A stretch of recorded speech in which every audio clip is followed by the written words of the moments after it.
What is the worst investment a person can make and why? Big box timeshares. Because of the huge upfront costs simply for access to properties and features, the monthly costs, and the difficulty, cost of selling them, it is always 100% less risky and cheaper over the long term to shop discount offers and pay for your vacations out of pocket, or buy vacation homes at your favorite spots that you rent out when you're not there. My coworker took out a loan of $1,000 and bought lottery tickets thinking he can make back more.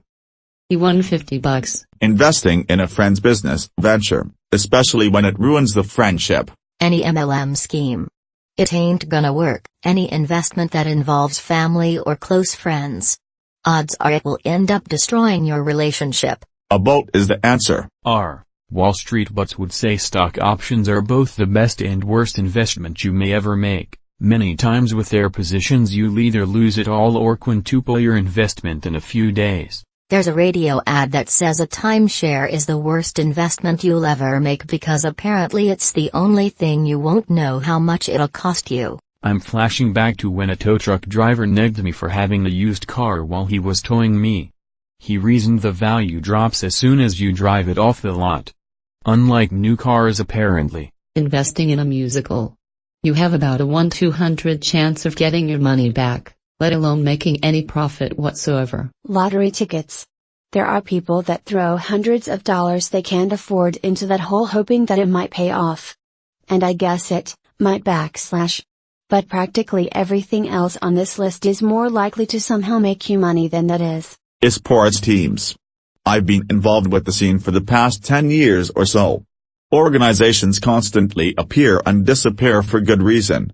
It's incredibly hard to actually profit as an organization, and investors are always pumping money in without seeing any returns, trying to bet on the future of a sports being like professional sports leagues, which it might be, but it's been pretty slow to get there.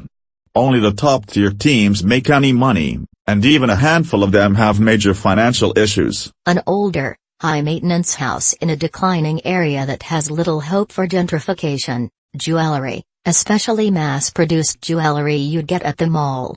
It's not worth more than the scrap value of the metal and gemstones it's made of. If you are talking about real investments, anything a person tries to sell you as low to no risk, but high returns, is probably a fraud.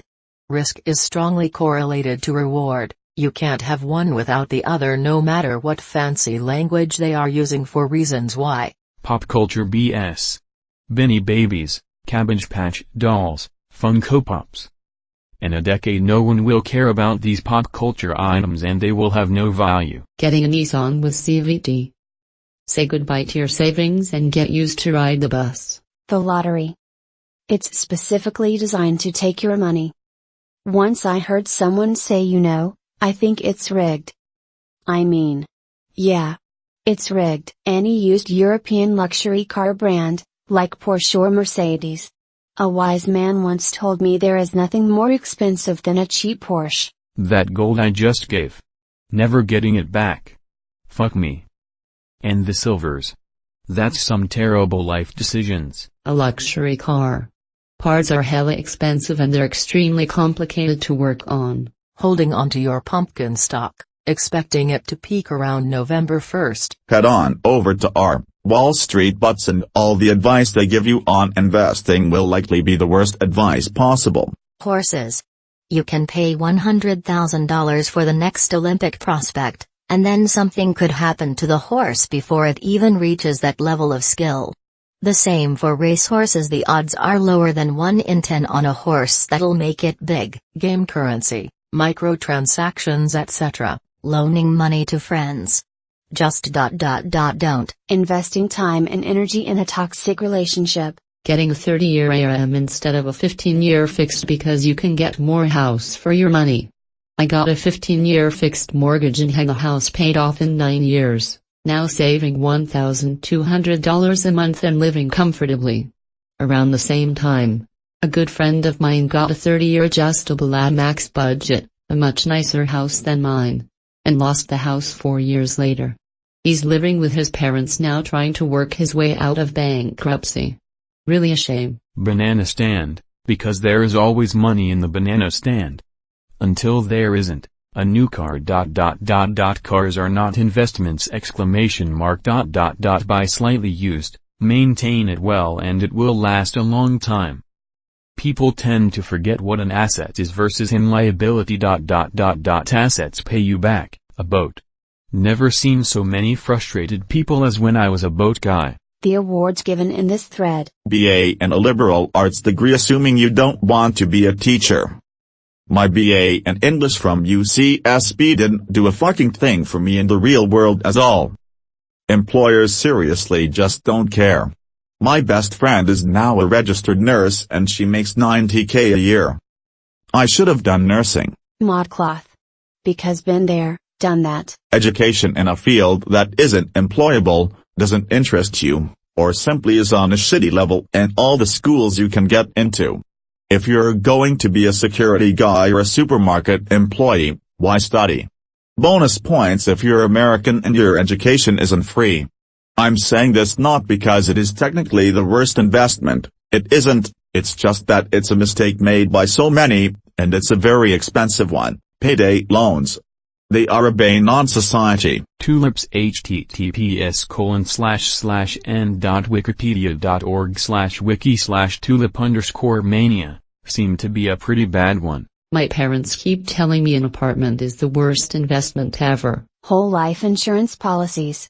Complete scam used to line the pockets of greedy insurance salesmen. A bad partner. Time with the wrong person. Not the worst so much as a common investment mistake. Avoid going in on any asset, company stock, cryptocurrency, house, that you don't understand where the value comes from.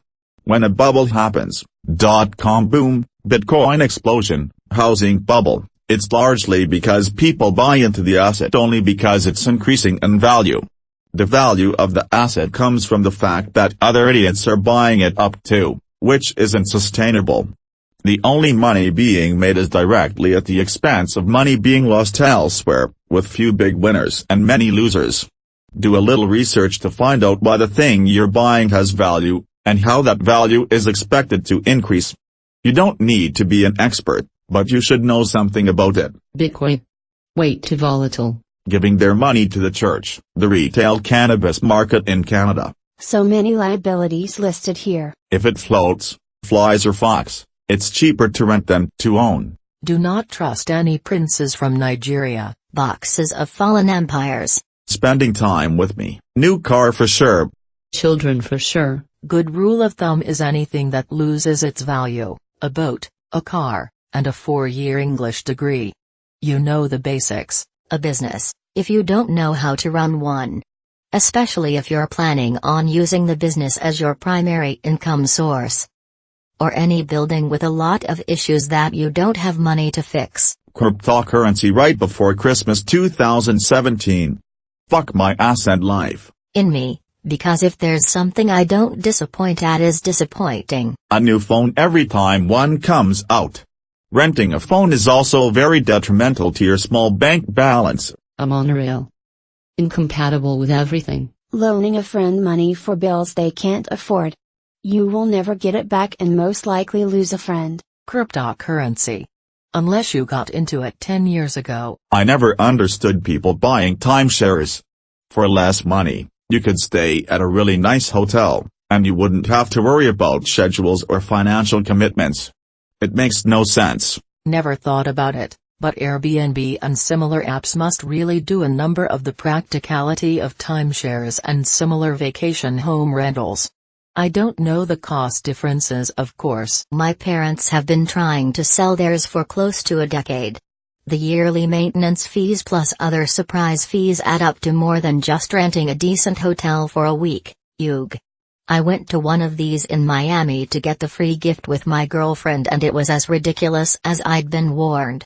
Some blonde, moderately attractive tart spinning a web of bullshit, and then when you tell her you aren't interested you get some greasy salesman with a ponytail trying a different tactic. He just got married to a Russian half his age who needed a visa presumably because no woman in America would be dumb enough to go for him. My advice is if you go into these just say no.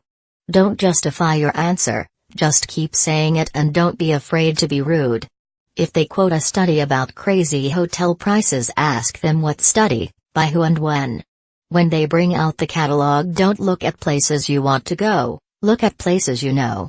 You will see a lot of these facilities are in districts you wouldn't book if you were arranging a holiday by more conventional methods. And remember, the salesperson you are dealing with is likely a massive, so once they show that side, treat them with the contempt they deserve. My parents did one once where for like 10 years they got access for the 2-4 weeks year we wanted by paying $5,000 total. That worked out pretty well. Then at the end of that time period the owners of the setup said same deal, but no more than 2 weeks, and you have to pay $25,000. Dad laughed, said no, then bought his own place a year later. My brother-in-law is paying a company $5,000 to hopefully get him out of his timeshare. Went to a resort a couple years ago and met an older gentleman who had bought into a timeshare for that brand of resort. He eventually got around to asking us how much we had paid for the trip, and it turned out that our trip cost significantly less than his. He was ticked. Saw a story about a teenager who stole a roll of scratchies from a newsagent where she was working. There were 240 $1 tickets on the roll. She got $50. And 6 months. I remember a story of a banker who stole like $100,000 from the bank he worked at, bought a bunch of lottery tickets and won enough to replace the money and turn a profit. He did it a second time and it didn't work out, so quickly stole more to try and recover the bank's money, but lost again. My ex bought a roll of 250 tickets. He made $2 profit, lol. I used to work at a grocery store. This one kid turned 18 and got addicted to scratch tickets. He would get his paycheck, cash it out at the store, and then go over to the scratch machine and literally put his whole paycheck in the machine. Say he got $120 paycheck. He'd win maybe $40. Then put $40 in the machine and win maybe $5, put that in and get nothing. Then he'd come up to me and ask, "Can I borrow some money for gas?" I told him, "You had money, you spent it. I'm not helping you." Thank you for watching. We publish amazing Reddit stories every day. If you are new to this channel, please subscribe to keep the dog smiling.